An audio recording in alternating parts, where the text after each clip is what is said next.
Hello दोस्तों, स्वागत है एक बार फिर से आप सभी का खबर पॉलिटिक्स में। तो दोस्तों, आज हम आपके लिए लेकर आए देश और दुनिया की तमाम बड़ी खबरें, तो वीडियो को आप अंत तक जरूर देखें। चलिए दोस्तों, पहली बिग ब्रेकिंग न्यूज में आपको बताएंगे पश्चिम बंगाल विधानसभा चुनाव को लेकर टीएमसी ने 291 उम्मीदवारों के नामों का किया ऐलान। ममता बनर्जी भवानीपुर सीट से लड़ेंगी चुनाव। वहीं दोस्तों, अगली खबर में आपको बताएंगे नीतीश कुमार को लगा बड़ा झटका। जेडीयू के सबसे पुराने नेता केसी त्यागी ने पार्टी से दिया इस्तीफा। वहीं दोस्तों, आपको बताएंगे केरल विधानसभा चुनाव को लेकर कांग्रेस ने 55 उम्मीदवारों की पहली लिस्ट की जारी। बीडी सतीशन, चांडी ओमन, रमेश चेन्नी थैला समेत कांग्रेस ने वरिष्ठ नेताओं को उतारा चुनावी मैदान में। वहीं दोस्तों, आपको बताएंगे जंग खत्म करने के लिए ईरान का अमेरिका से बातचीत करने से इनकार। कहा अमेरिका और इजराइल के साथ नहीं करेंगे जंग खत्म। वहीं दोस्तों, अगली खबर में आपको बताएंगे अफगानिस्तान में पाकिस्तान के हमले की कांग्रेस ने की निंदा। कहा इस कठिन पल में हम अपने अफगान पड़ोसियों के साथ हैं। वहीं दोस्तों, अगली खबर में आपको बताएंगे पश्चिम बंगाल में टिकट को लेकर बीजेपी में पड़ी भयंकर फूट। बंगाल में बीजेपी कार्यकर्ताओं का फूटा गुस्सा। अलीपुरद्वार पार्टी दफ्तर में बीजेपी कार्यकर्ताओं ने मचाया बवाल, तोड़ी कुर्सियां, भाजपा की बड़ी मुश्किलें। वहीं दोस्तों, आपको बताएंगे ईरान इजराइल युद्ध का असर। अब झारखंड में कमर्शियल गैस की सप्लाई ठप। तो दोस्तों, सभी खबरों को एक एक कर हम आपको विस्तार से बताने वाले हैं। वीडियो को दिल से लाइक कर चैनल को सब्सक्राइब जरूर करें। के साथ दोस्तों, पहली बड़ी खबर कल के शानेरी पश्चिम बंगाल विधानसभा चुनाव को लेकर टीएमसी ने उम्मीदवारों की लिस्ट की जारी। दरअसल आपको बता दें, पश्चिम बंगाल विधानसभा चुनाव 2026 के लिए सत्तारूढ़ दल यानी कि तृणमूल कांग्रेस टीएमसी ने अपने उम्मीदवारों की सूची जारी कर दी है।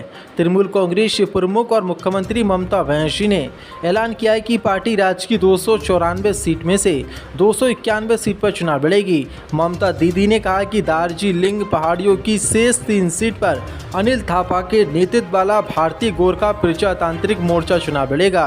टीएमसी की ओर से जारी लिस्ट के अनुसार ममता बनर्जी भवानीपुर सीट से चुनाव लड़ेंगी। उनके अलावा दमदम उत्तर सीट से राज्य की वित्त मंत्री चंद्रमा भट्टाचार्य, कमरहाटी सीट से पार्टी के वरिष्ठ नेता मदन मिश्रा, वहीं कोलकाता पोर्ट सीट से फिरहाद हकीम, वहीं बेले घाटा सीट से कुणाल घोष और श्यामपुकुर सीट से मंत्री डॉक्टर शशि पांचा को चुनावी मैदान में उतारा गया है। ममता बनर्जी ने पार्टी के राष्ट्रीय महासचिव अभिषेक बनर्जी और प्रदेश अध्यक्ष सुब्रत बख्शी के साथ उम्मीदवारों के नामों का ऐलान करते हुए कहा कि हम 294 सीट में से 291 सीट पर चुनाव लड़ेंगे। ममता बनर्जी ने विश्वास जताया कि टीएमसी 2026 के विधानसभा चुनावों में आसानी से बहुमत हासिल करने के साथ सत्ता बरकरार रखेगी। ममता बनर्जी ने बड़ा दावा करते हुए कहा कि हम 2026 के विधानसभा चुनावों में से 294 सीटों में से 226 सीटें जीतकर अपनी सरकार बनाएंगे और बीजेपी की एक बार फिर से विदाई करेंगे। जानकारी के लिए आपको बता दें, पश्चिम बंगाल में विधानसभा चुनावों की तारीखों का ऐलान हो चुका है। पश्चिम बंगाल में 2 चरणों में चुनाव होंगे। पहले चरण के लिए 152 विधानसभा सीटों पर 23 अप्रैल को वोट डाले जाएंगे। वहीं दूसरे चरण के लिए 142 विधानसभा सीटों पर 29 अप्रैल को वोट डाले जाएंगे। वहीं वोटों की गिनती और नतीजे पश्चिम बंगाल के 4 मई को जारी किए जाएंगे। इसी के साथ बड़ी खबर कल के शाम नीतीश कुमार को लगा अब तक का सबसे बड़ा झटका। जेडीयू के सबसे पुराने नेता केसी त्यागी ने जेडीयू से दिया इस्तीफा। दरअसल आपको बता दें, बिहार के मुख्यमंत्री नीतीश कुमार के राज्यसभा का चुनाव जीतने के बाद उनका उच्च सदन में जाने का रास्ता साफ है। इसी बीच उनके पुराने साथी और जेडीयू के वरिष्ठ नेता केसी त्यागी ने जेडीयू पार्टी से इस्तीफा दे दिया है और नए विकल्प की तलाश में वो जुट गए हैं। इससे पहले त्यागी ने पार्टी का सदस्यता अभियान के समाप्त होने के बाद भी अपनी सदस्यता रिन्यू नहीं कराई थी। केसी त्यागी ने लंबे समय से जेडीयू से दूरी बनाए रखी है। उनके बयानों को पार्टी में भी अहमियत नहीं मिल रही थी। अब केसी त्यागी ने स्वयं इसकी जानकारी सार्वजनिक की है। उनकी जेडीयू की सदस्यता समाप्त हो गई है और उन्होंने अपनी सदस्यता का नवीनीकरण नहीं कराया है। उन्होंने ये भी कहा है कि समाज के वंचित वर्गों, किसानों, कृषि से जुड़े लोगों के हितों से जुड़े व्यापक और विस्तृत वैचारिक मुद्दों के प्रति मेरी प्रतिबद्धता आज भी उतनी दृढ़ है जितनी पहले थी। जानकारी के मुताबिक केसी त्यागी अपने कुछ राजनीतिक मित्र, शुभचिंतक और कार्यकर्ताओं के साथ 22 मार्च को दिल्ली में समान विचारधारा वाले लोगों के साथ एक बैठक आयोजित कर रहे हैं, जिसमें देश की मौजूदा राजनीतिक स्थिति पर चर्चा की जाएगी। सूत्रों का कहना है कि इस बैठक में वे आगे की रणनीति या कार्य योजना संबंधित लोगों से विचार विमर्श करने के बाद तय करेंगे कि वो किस पार्टी को ज्वाइन करेंगे या फिर नई पार्टी बनाएंगे। वो आरजेडी पार्टी में भी या कांग्रेस पार्टी में भी केसी त्यागी जा सकते हैं, लेकिन नीतीश कुमार के लिए बहुत बड़ा झटका है, क्योंकि सबसे पुराने नेता केसी त्यागी ने अब जेडीयू से इस्तीफा दे दिया है। इसी के साथ चलिए पढ़ी के मंडल के शामिल केरल विधानसभा चुनाव को लेकर कांग्रेस ने उम्मीदवारों की लिस्ट की जारी। दरअसल आपको बता दें, केरल विधानसभा चुनाव 2026 को लेकर राजनीतिक सरगर्मी तेज हो गई है। इस बीच कांग्रेस ने अपने उम्मीदवारों की पहली सूची जारी कर दी है, जिसमें कुल 55 नामों का ऐलान किया गया है। इस लिस्ट के जरिए कांग्रेस पार्टी ने चुनावी मैदान में अपनी रणनीति साफ कर दी है। कांग्रेस ने इस बार अपने कई मौजूदा विधायकों पर फिर से भरोसा जताया है। कुल 20 वर्तमान विधायकों को दोबारा कांग्रेस पार्टी द्वारा टिकट दिया गया है। कांग्रेस ने रमेश चेन्नी थाला को हरिपाद सीट से टिकट दिया है। वहीं बीडी सतीशन को कांग्रेस पार्टी ने परपुर विधानसभा सीट से टिकट दिया है। वहीं केरल प्रदेश कांग्रेस कमेटी के अध्यक्ष सन्नी जोसेफ को पेराबूर सीट से उम्मीदवार बनाया है। वहीं पूर्व मुख्यमंत्री ओमैन चैंडी के बेटे चैंडी ओमैन को पुथुपल्ली सीट से चुनावी मैदान में उतारा है। वह पहले से इस सीट का प्रतिनिधित्व कर रहे हैं। इन सभी नामों को कांग्रेस की केंद्रीय चुनाव समिति ने मंजूरी दी है। साथ ही पार्टी ने चुनावी प्रचार को मजबूत करने के लिए प्रणब बेच राजनी और विपिन यादव को केरल में सोशल मीडिया गतिविधियों की जिम्मेदारी दी है। वहीं कांग्रेस पार्टी ने के मुरलीधरन को बट्टीरू काबू सीट से टिकट दिया है। जानकारी के लिए दोस्तों आपको बता दें,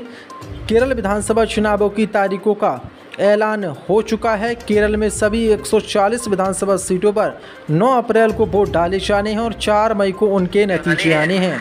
इसी के साथ लिपाड़ी के कम्युनिकेशन जंग खत्म करने के लिए ईरान का अमेरिका से बातचीत से साफ इनकार। इस्लामी देशों को ईरान ने लिखा लंबा पत्र। दरअसल आपको बता दें, ईरान के विदेश मंत्री सैयद अब्बास अरागची ने इस बात से साफ इनकार किया है कि अमेरिका इजराइल के साथ जारी जंग को ख़त्म करने के लिए पर्दे के पीछे कोई बात चल रही है। उन्होंने कहा कि मिस्टर बिटकॉफ से मेरी आखिरी बातचीत तब हुई थी जब उनके बॉस ने ईरान पर एक और गैरकानूनी फौजी हमले के जरिए डिप्लोमेसी को ख़त्म करने का फैसला नहीं किया था।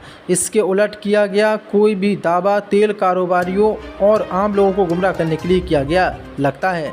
इससे पहले ईरान के राष्ट्रपति मसूद पेजेस्कियान ने फ्रांस के राष्ट्रपति से कहा था कि युद्ध खत्म करने की बात करना तब तक बेमानी है जब तक हम ये सुनिश्चित नहीं कर लेते कि भविष्य में हमारी धरती पर अब कोई और हमला नहीं होगा। अरागची ने इससे पहले अमेरिकी मीडिया चैनल CBS से कहा था कि ईरान ने ना तो युद्ध विराम की मांग की है और ना ही बातचीत की है।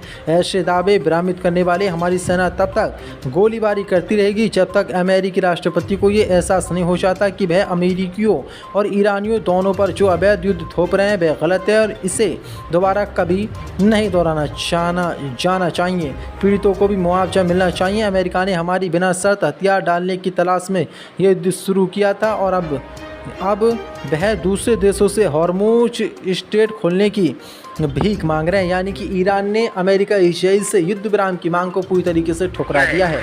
इसी के साथ अफगानिस्तान में पाकिस्तान की बर्बरता की कांग्रेस ने की निंदा। कहा इस कठिन क्षण में हम अपने अफगान पड़ोसियों के साथ। दरअसल आपको बता दें, कांग्रेस ने अफगानिस्तान की राजधानी काबुल के एक अस्पताल पर पाकिस्तान के हवाई हमले की मंगलवार को निंदा की और कहा कि इस तरह की बर्बरता को विश्व स्तर पर दृढ़ता से खारिज किया जाना चाहिए। कांग्रेस अध्यक्ष मल्लिकार्जुन खड़गे ने कहा कि कांग्रेस पार्टी अफगानिस्तान के उन परिवारों के प्रति संवेदना प्रकट करती है जिन्होंने अपने परिजनों को खोया है। उन्होंने कहा है कि हम काबुल में एक अस्पताल पर पाकिस्तान द्वारा किए गए हवाई हमले के बाद जान माल की भीषण क्षति से बहुत व्यथित हैं। इसमें लगभग 400 लोग मारे गए हैं। कांग्रेस अध्यक्ष ने कहा कि हम मानवता के खिलाफ ऐसे कृत्यों की कड़े शब्दों में निंदा करते हैं। इस तरह की बर्बरता को विश्व स्तर पर मजबूती से खारिज किया जाना चाहिए। उन्होंने कहा कि भारत अफगानिस्तान के लोगों के साथ लंबे समय से मित्रता और समभावना का रिश्ता साझा करता है। इस कठिन पल में हम अपने अफगान पड़ोसियों के साथ सहानुभूति जताते हैं और उनके राष्ट्र के लिए शांति और स्थिरता की कामना करते हैं। दरअसल आपको बता दें, काबुल में एक अस्पताल पर पाकिस्तानी हवाई हमले में 400 लोगों की मौत हुई। अफगानिस्तानी सरकारी उप प्रवक्ता ने मंगलवार सुबह ये जानकारी दी है। पश्चिम बंगाल में बीजेपी कार्यकर्ताओं का फूटा गुस्सा, पार्टी के दफ्तर में काटा बवाल। दरअसल आपको बता दें, पश्चिम बंगाल विधानसभा चुनाव की घोषणा के बाद भारतीय जनता पार्टी ने विभिन्न क्षेत्रों से अपने प्रत्याशियों के नामों का ऐलान किया। इसी बीच अलीपुरद्वार सीट से एक बड़ी खबर सामने आ रही है। बीजेपी कार्यकर्ताओं ने अलीपुरद्वार से घोषित उम्मीदवार का विरोध शुरू कर दिया है। कार्यकर्ताओं ने सोमवार को उम्मीदवार के विरोध में पार्टी कार्यालय में जमकर बवाल काटा, जिसका वीडियो सोशल मीडिया पर तेजी से वायरल हो रहा है। दरअसल बीजेपी ने अलीपुरद्वार सीट से परितोष दास को उम्मीदवार घोषित किया है। बताया जा रहा है कि पार्टी कार्यकर्ताओं में इसे लेकर गुस्सा है। कार्यकर्ताओं का आरोप है कि जो बीजेपी के लिए लगातार सड़क पर उतरकर और क्षेत्र में घूम कर काम कर रहे हैं, लोगों को नजरअंदाज किया गया है। इसी वजह से कार्यकर्ता परितोष का विरोध कर रहे हैं। सोमवार को पार्टी कार्यकर्ताओं ने अलीपुरद्वार में मौजूद बीजेपी कार्यालय में जमकर बवाल काटा। इस दौरान वहां पर कुर्सियां भी तोड़ दी गई और सभी सामान को वहां पर फेंक दिया गया। और कांग्रेस कार्यकर्ताओं ने धमकी दी कि अगर अलीपुरद्वार सीट से इस बीजेपी उम्मीदवार को नहीं हटाया गया तो हम पार्टी से इस्तीफा दे देंगे।